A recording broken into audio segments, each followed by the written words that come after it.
लखनऊ में बसपा मुख्यालय पर राष्ट्रीय अध्यक्ष मायावती ने उत्तर प्रदेश के सभी जनपदों के जिला अध्यक्ष, विधानसभा प्रभारी, मंडल प्रभारी और कोऑर्डिनेटरों के साथ बैठक की। बैठक में बसपा संयोजक आकाश आनंद, महासचिव सतीश चंद्र मिश्रा और लखनऊ मंडल के अधिकारी भी मौजूद रहे। वहीं मायावती ने कहा कि पार्टी को कमजोर बताने वाले भ्रम में ना रहें। बसपा गरीब, दलित और पिछड़ों की पार्टी है और संगठन मजबूती से काम कर रहा है। उन्होंने 2027 के चुनाव में सरकार बनाने का दावा भी किया है और कार्यकर्ताओं को हर घर जाकर समर्थन जुटाने का संदेश दिया।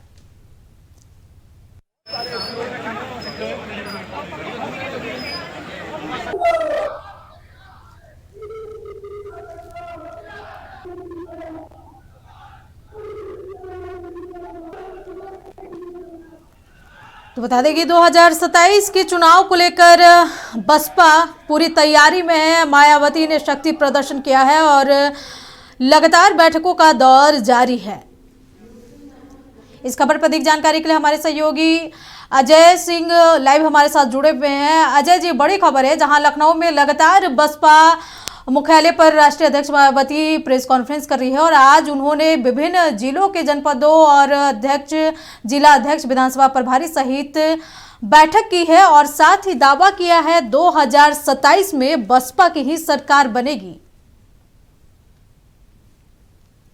बिल्कुल अंजना, कहीं ना कहीं आपको बता दें कि बहुजन समाजवादी पार्टी जो है वो काफी दिनों से सत्ता से दूर है, तो कहीं ना कहीं उनको भी सत्ता का लोभ जो है वो कहीं ना कहीं सबको अपनी ओर खींचता है। और इसी कड़ी में आपको बता दें कि बहुजन समाजवादी पार्टी के जो राष्ट्रीय अध्यक्ष हैं मायावती, उन्होंने कार्यकर्ता बैठक बुलाई है और कार्यकर्ता बैठक बुलाने का उनका मेन उद्देश्य यही है कि 2027 के चुनाव पे पैनी नजर रखी जाए। वहीं उन्होंने इसी के चलते अपने कार्यकर्ताओं से कहा है कि आप अपने विधानसभा क्षेत्र में जाइए और विधानसभा क्षेत्र में जाकर जो है मेहनत करिए और किसी भी अन्य विवादों में मत पड़िए। तो इसको लेकर कहीं ना कहीं ये देखा जा रहा है कि जिस तरीके से आपने अभी अंजना जी कुछ दिन पहले जो सुना था कि ब्राह्मण विवाद चल रहा है और कहीं ना कहीं जो है ब्राह्मणों को सीधे सीधे साधने की बात की जा रही है। अगर बात ये कर लें कि मायावती की अगर बात कर लें तो मायावती के जो सहयोगी रहे सतीश चंद्र मिश्रा, वो भी ब्राह्मण थे। तो कहीं ना कहीं जो है मायावती ब्राह्मणों को साधने की बात कर रही है और 2027 में अपने आप को उत्तर प्रदेश का मुख्यमंत्री बनाना चाहती हैं। जी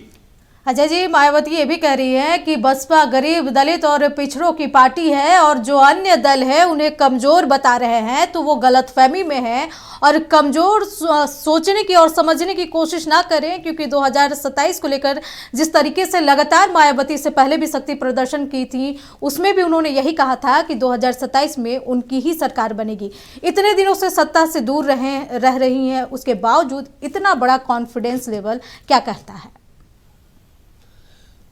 बिल्कुल, कहीं ना कहीं अंजना अगर बात कर लें तो उत्तर प्रदेश की अगर राजनीति की बात करें तो जो जातिवाद का वोट होता है, कहीं ना कहीं मायावती जानती है कि जो निचले तबके का वोट है वो उनका तो वोट बैंक है ही। वहीं अगर बात कर लें, अगर वो कहीं ना कहीं ब्राह्मणों और क्षत्रियों को साधती हैं तो कहीं ना कहीं वो ये भी देखती हैं कि 2027 का चुनाव उनके पाले में आता है। लेकिन सोचना और करना ये बहुत बड़ी बात होती है अंजना। कहने को तो सभी बहुत कुछ कह देते हैं, लेकिन ये जो है साक्षात कब दिखाई पड़ेगा ये सोचने वाली बात होगी और ये तो आने वाला समय ही बताएगा कि उत्तर प्रदेश का 2027 का चुनाव किस करवट बैठेगा। जी अंजना, एक सवाल ये भी रहेगा जय जी, एसआईआर को लेकर, गलत नामों को लेकर चुनाव आयोग ने 6 जनवरी से 5 फरवरी तक का डाटा जारी कर दिया है। वहीं इसको जब जारी किया गया है तो बताया जा रहा है पॉलिटिकल पार्टियों द्वारा गलत नाम शामिल करने के दावों पर भी अब सवाल खड़े हो रहे हैं। बिल्कुल, कहीं ना कहीं एसआईआर की अगर आप बात कर लें अंजना, तो कहीं ना कहीं जो विशेष पुनरीक्षण अभियान चल रहा था उसमें कहीं ना कहीं खामियां देखी जा रही थी। और खामियां किस तरीके की थी?